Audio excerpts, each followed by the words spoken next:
नमस्कार दोस्तों, आज के वीडियो में हम बात करेंगे एसएससी-जीडी 2025 की वैकेंसी को लेकर। एसएससी-जीडी 2025 की वैकेंसी को लेके नोटिफिकेशन जारी हो चुका है और 5 सितंबर को आपका नोटिफिकेशन जारी होगा एसएससी-जीडी 2025 की वैकेंसी का। तो ये सभी के लिए खुशखबरी की बात है। जो बच्चे सेंट्रल आर्मड पुलिस फोर्स के अंदर भर्ती होना चाहते हैं, चाहे वो BSF, CRPF, ITBP, SSB, CISF, किसी भी फोर्स के अंदर जाना चाहते हैं, तो उनके लिए एक बहुत ही खुशखबरी की बात है। चाहे वो जो वैकेंसी अभी अंडर प्रोसेस चल रही है, इसके अंदर भी जो बच्चे हैं उनको लगता है कि भाई मेरे कम मार्क्स हैं तो मैं लास्ट स्टेज तक शायद नहीं पहुंच पाऊं, तो उनके लिए भी एक अच्छी खुशखबरी की बात है कि उनकी जो तैयारी थी उसका एक एक्सपीरियंस उनको काम आएगा। साथ ही जो बच्चे पहली बार एसएससी-जीडी का फॉर्म अप्लाई करेंगे या फिर दूसरी बार करेंगे, जब भी बच्चे सेंट्रल आर्मड पुलिस में जाना चाहते हैं, उन सभी के लिए बेहतरीन खुशखबरी की बात है कि भी एसएससी-जीडी के अंदर 2025 के अंदर वैकेंसी आ रही है। अभी जो वैकेंसी आ रही है इसके अंदर सबसे ज़्यादा किस फोर्स की वैकेंसी रहेगी, कितनी पोस्ट आ सकती हैं, कौन कौन सी फोर्स की इसके अंदर वैकेंसी रहेगी। तो देखो, इसके अंदर बात करें, आपने जब एसएससी-जीडी का नोटिफिकेशन अभी जारी हुआ है, इससे अगर आप 5, 7, 10 दिन पहले देखेंगे तो बहुत बड़े बड़े न्यूज़ चैनल के ऊपर और न्यूज़पेपर के अंदर भी आपने देखा होगा एक नोटिफिकेशन जारी हो रहा था कि एक न्यूज़ थी कि भाई बीएसएफ के अंदर और सीआरपीएफ के अंदर बहुत मतलब कुछ बटालियंस खड़ी होने की संभावना थी। अगर बीएसएफ के अंदर और सीआरपीएफ के अंदर बटालियंस खड़ी होती हैं तो आप देखेंगे कि 2023 और 24 की दोनों की जोड़ के जो वैकेंसी, उससे कहीं ज़्यादा वैकेंसी आपको इस बार देखने को मिल सकती हैं। क्योंकि जो वो न्यूज़ थी कि भाई सीआरपीएफ की, बीएसएफ की जो बटालियन नहीं खड़ी होनी है, अगर नई बटालियन खड़ी होती है और वो न्यूज़ सही है तो वैकेंसी आपको बहुत ज़्यादा देखने को मिलती है, अगर न्यूज़ सच निकलती है तो।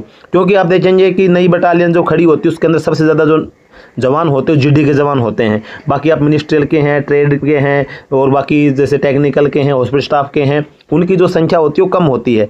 सबसे ज़्यादा संख्या होती है जीडी के जवानों की होती है। और जीडी के अंदर भी सबसे ज़्यादा जो होते हैं कांस्टेबल होते हैं। तो कांस्टेबल जो होते हैं वो सीआरपीएफ के हो, चाहे बीएसएफ में हो, चाहे आईटीबीपी में हो, किसी भी फोर्स के अंदर हो, वो क्या है डायरेक्ट रिक्रूटमेंट से लिए जाते हैं। डायरेक्ट रिक्रूटमेंट जो होगी कांस्टेबल की जीडी की, वो आपको एसएससी के थ्रू होती है। तो 2025 के अंदर जो आपकी एसएससी-जीडी की वैकेंसी आने वाली है, और अगर वो न्यूज़ सही निकलती है कि भी सीआरपीएफ की और बीएसएफ की नई बटालियन खड़ी होने वाली हैं, तो आपको बेहतरीन भर्ती देखने को मिलेगी। और सबसे ज़्यादा पोस्ट जो रहेंगी सीआरपीएफ की रहेंगी, उसके बाद बीएसएफ की रहेंगी, उसके बाद बाकी फोर्सेज की रहेंगी। और इसके अंदर आपको एनआईए वगैरह, सीबीआई वगैरह, इन वगैरह की जो एसएसएफ वगैरह की पोस्टें सभी इसमें एसएससी 2025 में देखने को मिलेंगी। अब ये बात होगी वैकेंसी की, आपको अच्छी खासी वैकेंसी देखने को मिल सकती है अगर वो न्यूज़ सही निकलती है। और आपका जो भर्ती होने का सपना है सेंट्रल आर्मड पुलिस फोर्स में, वो आपका एक सफल हो सकता है। लेकिन उसके लिए सबसे मेन क्या है, आपको मेहनत करनी पड़ेगी। और मेहनत तो आपको यह नहीं कि भाई फॉर्म आपने भर दिया, वैकेंसी से कितनी भी आ गई तो उससे आपका सफल नहीं हो पाएंगे। जो बच्चा अच्छी तैयारी करेगा, अच्छी मेहनत करता है, वो सफल होता है। और तैयारी सिर्फ आपको रिटन एग्जाम की नहीं करनी, सिर्फ फिजिकल की नहीं करनी, आपको हर क्षेत्र में भाई आपका फिजिकल कमजोर तो ज़्यादा फोकस फिजिकल पे दे, अगर आपका रिटर्न कमजोर है तो रिटर्न पे आप फोकस ज़्यादा करें। फोकस दोनों चीज़ पे करना पड़ेगा। अगर आपका रिटर्न में, फिजिकल में, दोनों में थोड़ी प्रॉब्लम है या फिर प्रॉब्लम नहीं भी है तो भी, जो फिजिकल में बहुत सारे बच्चे फेल हो जाते हैं।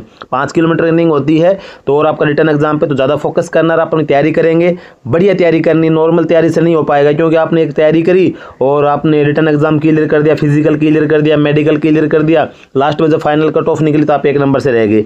ऐसी तैयारी नहीं करनी, आपको ऐसी तैयारी करनी है कि जब फाइनल कट ऑफ निकले तो उससे मेरे 5-7 नंबर ज़्यादा हों। और तैयारी करने के लिए आपको बहुत मेहनत करनी पड़ेगी। कंपटीशन इतना नॉर्मल रहने वाला नहीं। आपको पता है, जो बच्चा एसएससी-जीडी की भर्ती 2-3 साल से देख रहा है, उसको इस चीज़ के बारे में पता है कि एसएससी-जीडी पहले वाले समय नहीं रहा कि आज से 10-15 साल पहले आप जाएंगे, कांस्टेबल के अंदर इतना कंपटीशन नहीं होता था। लेकिन आज के समय में एसएससी-जीडी के अंदर आप जाएंगे तो बेहतरीन कंपटीशन है। और बेहतरीन कंपटीशन में आपको अगर पार्टिसिपेट करना है तो उसके लिए बेहतरीन आपको तैयारी करनी पड़ेगी। हमारी शुभकामनाएं आपके साथ हैं। 2025 का जैसे आपका फुल नोटिफिकेशन जारी होता है, फॉर्म बनना स्टार्ट होता है, अपना बड़े से फॉर्म भरिए, और जिस दिन से आपने नोटिफिकेशन जारी है उसी दिन से अपनी पढ़ाई शुरू कर दीजिए। पढ़ेंगे तभी आगे बढ़ेंगे। मेरा कहने का मतलब ये है कि भी आपको तैयारी अच्छी करेंगे तभी आप आगे की जो प्रोसेस होगी उनके अंदर आपको फिजिकल करने के लिए, मेडिकल करने के लिए मौका मिलेगा। बाकी बढ़िया तैयारी करेंगे तो आप सफल जरूर होंगे। जो बच्चा मेहनत करता, तैयारी करता है, उसको अपनी पोस्ट मिलने में किसी प्रकार की दिक्कत नहीं आती है। तो दोस्तों, आज के वीडियो में छोटी सी जानकारी अच्छी लगी, वीडियो को लाइक जरूर करना, चैनल पर पहली बार सब्सक्राइब जरूर करना।